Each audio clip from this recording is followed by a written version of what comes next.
Hello, welcome to Prime Sports, and tonight we explore a very sensitive topic because Ghana was paid $7.9 million as its share of the 2022 FIFA World Cup prize money instead of the widely publicized $9 million. Now, the Ghana Football Association, per Joy Sports sources, told its membership it's received $7.9 million from FIFA after the Black Stars' participation in the World Cup in Qatar, and communicated same to the Ministry of Youth and Sports and, by extension, government. Now, in November 2022, Sports Minister Mustafa Yusuf confirmed to Parliament that the country will receive $9 million from FIFA for participating in the group stages of the tournament. However, the country got about $1.1 million less than anticipated, as reported by the Ghana Football Association. Now, government, through a letter from the Chief of Staff, Akosia Frema Opare, has given the Ghana Football Association about $2.5 million out of that money to build a Qatar legacy project at the Ghanaman Soccer Center of Excellence in Pram Pram, under the auspices of the Ministry of Youth and Sports. Now, the remaining $5.4 million has been kept by the state as cost incurred during the senior national team's qualification to the tournament. But the big question tonight is, what accounted for the shortfall in that World Cup prize money for Ghana? Now, my colleague Muftar Nabila has been making enquiries from FIFA and the Ghana Football Association on this matter, and he joins me via phone for more on this very developing story. Great. So we have Muftar on the line now. Muftar, thank you so much for making time with us on Prime Sports. Tell us, what we have gathered based on the enquiries you have made is that we have a shortfall of some $1.1 million. You have written to FIFA, you have written to the Ghana Football Association, and you have also established, picked some information from the Ministry of Youth and Sports. So far, what have you gathered on why we received 7.9 million instead of 9 million? It's been quite interesting trying to chase this very story because for the first time since I started dealing with the World Football Government by the FIFA, they actually let go almost every single information that I've asked for, except for a breakup of how the Ghana Football Association received $7.9 million instead of $9 million as its prize money. When I first engaged FIFA initially they were reluctant to give me details. The first thing they told me was that 17 countries, including Ghana, received $9 million after exiting the World Cup at the group stages of the competition. And they went ahead and attached the FIFA financial report for 2022. When I went through that financial report for 2022, I realized that $9 million was paid to Ghana and 16 other countries. And they even arranged the countries in alphabetical order, starting from Belgium. The last country was Wales. And I got back to FIFA and I told them that I understand the Ghana Football Association got $7.9 million. How did that happen? And when they got back to me, they asked me to contact the Ghana Football Association for clarity of how they received that $7.9 million. So I wrote to the Ghana Football Association. And as we've come to know them, they've now been an institution that is willing to open up and share information when we ask. But as journalists, it is important to always hear the other side of the story before you tell your story. But the Ghana Football Association never got back. So I wrote back to FIFA and I told FIFA that I have seen a document making rounds which suggests that countries were going to be deducted 10,000 Swiss francs per each yellow card that's going to be received at the World Cup. So I asked FIFA to authenticate that document. FIFA indeed confirmed that it was their document, but they never mentioned that they deducted 10,000 Swiss francs from each country that received a yellow card at a tournament from their prize money. So in the next email they sent to me, they said the sum received, and in fact, that receipt was highlighted by FIFA, can be found on page 219 of the FIFA financial report for 2022. So, they followed up with another email and told me that the amount that was credited to the Ghana Football Association, this time they changed their language. They said the amount that was credited to the Ghana Football Association is captured in the FIFA financial report for 2022, page 219. And if you check page 219 of the FIFA financial report, the money in there is $9 million and not $7.9 million. So I wrote to FIFA and asked whether there's the possibility that there were taxes. You know, usually sometimes you need to pay taxes and all that. So I wrote to FIFA. I wanted to have a clarity whether indeed there were taxes. FIFA got back to me and told me that, and in fact the language was very clear. FIFA said that they followed the applicable laws of each respective jurisdiction. But for the FIFA World Cup 2022 Qatar, no amount for taxes had been required to be withheld as taxes. So this brought me to the point where I was wondering, if FIFA did not withhold any taxes from the prize money, how did Ghana's money drop to $7.9 million? As you and I speak, I do not have that information yet. Because my engagement with FIFA, they've given me everything I need to know. FIFA made me to understand that sometimes, just sometimes, they give member associations the room to be able to do certain things.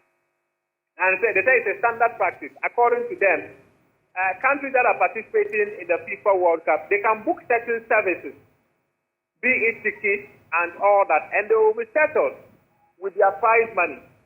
But one thing is clear, Musbah, one thing that is very clear is that FIFA, in every single communique with me, have suggested that $9 million was paid to the Ghana Football Association. I saw something quite interesting this morning from the General Secretary of the Ghana Football Association. In as much as he was not categorical when it comes to the report, he said that people have lost sight of the fact that there is difference between gross and net. And I would appreciate a breakup of how we arrived at a net of $7.9 million, despite FIFA insisting that per page 219 of their financial report for 2022, $9 million was paid to Ghana. Interesting. So at this point, the answers to this question clearly FIFA indicates is on the doorsteps of the Ghana Football Association, and I have to put on record. I have to be on record that we reached out to the communications director of the Ghana Football Association, Henry Asante Chum, and he acknowledged your letter to the association, and he mentioned that they will respond to it in due time, and so we should wait for them to respond to it. And for which reason he said he will not join us in this conversation. So the Ghana Football Association needs to offer some clarity on this. But have you received any indication relative to when the association will be responding? The communication director told you that they've acknowledged receipt of my letter? Yeah, he mentioned that you have sent an inquiry to that effect, for which reason he cannot comment on it. So I'm sure they are waiting to respond to it. But have you received any indication on when that response will come? In fact, I'm hearing it for the first time from you that the Ghana Football Association indeed admits that I sent them an email inquiring such details. And maybe if you ask them, they will tell you that this inquiry was sent to them last week. This was after they had a meeting with the club and told the club about the cancellation of the Bet Power deal. And that was where this money was mentioned to them. And right after the meeting, I got the intel. Right after the meeting, I began engaging FIFA. In fact, I engaged about 22 of the countries that participated in the FIFA World Cup. And it was the English essay which actually suggested to me that I should contact the FIFA disciplinary department on whether indeed they deducted 10,000 Swiss francs per each yellow card that was received at the World Cup. And And I also interacted with one of the presidents of one of the countries that qualified for the FIFA World Cup. And what he told me was that he cannot remember his country paying 10,000 Swiss francs per yellow card at the FIFA World Cup. But he told me he was going to contact with his secretariat and get back to me. So as you and I speak, I would gladly appreciate a response from the Ghana Football Association, and we'll be in a position to tell how Ghana received $7.9 million instead of $9 million. Muftah, well, we understand the Parliament has expressed interest in this matter, and the Committee for Sport will be meeting the Minister for Youth and Sports on Tuesday, and we understand that this question will be put to him to clarify how Ghana ended up with $7.9 million. We'll be speaking shortly with Honorable Woyome, who is a ranking member on that Parliamentary Committee on Sports. Muftah, thank you very much, but we'll just be speaking with that Member of Parliament for South Thong on the phone pretty shortly. Honorable Kobla Mensah Woyome is a member on that Committee on Sports in Parliament. And if you're just joining us, it's an interesting inquiry into how Ghana ended up with $7.9 million instead of the expected $9 million. My colleague Muftah Nabila has been following this story very closely, written to the Ghana Football Association and the association is yet to respond to us on what accounted for that shortfall of some $1.1 million. And we will be speaking with a member of Parliament because we understand Parliament has expressed interest in this matter, and they'll be posing some questions to the Minister of Sports in that regard. And of course, we shared with you earlier that some $2.5 million of the $7.9 million has been given to the Ghana Football Association to build a Qatar legacy project, and the government has also kept some $5.4 million of that amount for the cost that was incurred in the lead up to the 2022 World Cup qualifiers there. We'll try and get the Member of Parliament on this very matter, but while we look to get him, the Black Queens have arrived in the country following their qualification for the 2024 Women's African Cup of Nations tournament. They were received resoundingly at the Kotoka International Airport today, and my colleague Lawrence Bedu was there. The Black Queens arrived in Ghana on Thursday to a resounding welcome at the Kotoka International Airport, with supporters and GFA officials present to receive the team. Ghana sealed qualification to the tournament following a 3-2 aggregate win over Namibia earlier this month. A place in Morocco also means the Queens are making a return to the competition for the very first time since it was hosted in Ghana in 2018. Nora Hapto says a spot in next year's competition is the right result for her team's sacrifices since taking over in February. Yeah, I mean, you need to understand that first we all give a lot of sacrifices for this work. We adore this game, we adore to play for Mother Ghana. You get a lot of pressure, and once it's released, of course, then there are emotions. That's the beauty of our sports, that we can also share those emotions with the spectators, we in the team. And for me it was a big release, big work, yeah, I'm just done. In Ghana's last appearance at the Continental Tournament, they exited the competition in the group stage after 3 games, having won just 1. The Swiss trainer adds that the team will continue to improve and ensure they perform better in North Africa when the tournament begins. No, until now we are on a big joyride. Of course, I need a bit time to realize what happens. I'm immensely proud of my staff, also of my players, and yeah, we are looking forward. I think then from tomorrow on, how we prepare for the tournament, that we can also deliver there the best performance before we still have also Olympic qualifiers.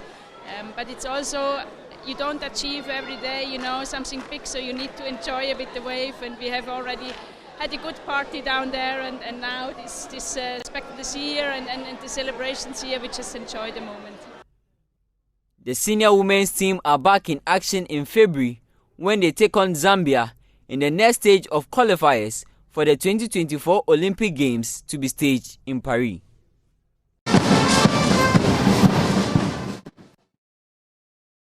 Now, the National Paralympic Committee of Ghana, together with the French Embassy in Ghana, organized a national powerlifting competition involving over 30 para-athletes from across 5 regions of Ghana. My colleague Kwame Benai monitored the event earlier today, and he came through with this report.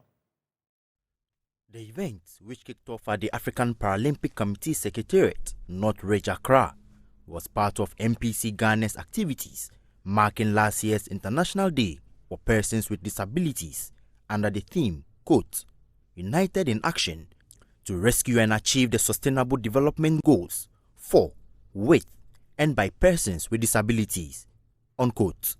The occasion also served as a national ranking for the athletes, identification, and selection of potential athletes in preparation for the mandatory qualification events for the Paris 2024 Paralympic Games scheduled to take place from August 28 to September 8, 2024.